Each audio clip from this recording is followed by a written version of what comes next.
Hello, xin chào tất cả các con. Hôm nay thì cô Triều sẽ hướng dẫn chúng mình đọc lại bài về thế giới động vật nhé.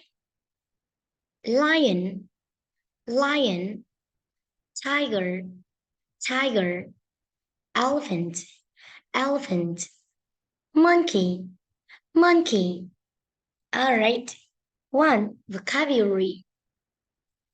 Lion, lion, L I O N, lion, lion.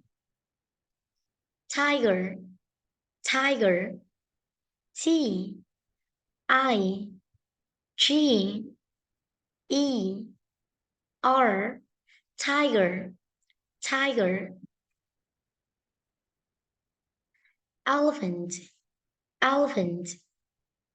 E L E P H A N T, elephant, elephant.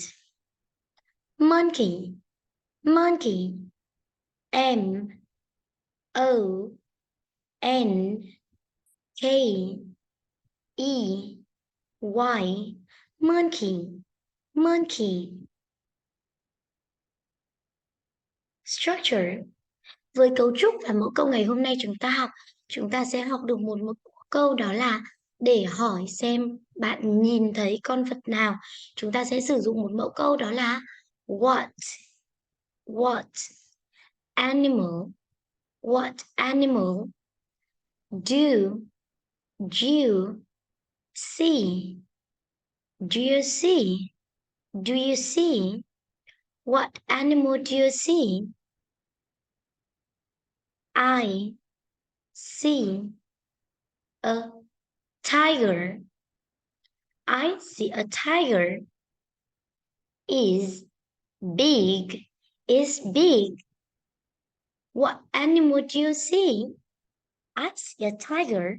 Is big. Alright, vậy là chúng ta đã ôn luyện được 4 từ vựng về con lion, tiger, elephant và monkey rồi. Hẹn gặp lại các con ở video tiếp theo nhé. Goodbye.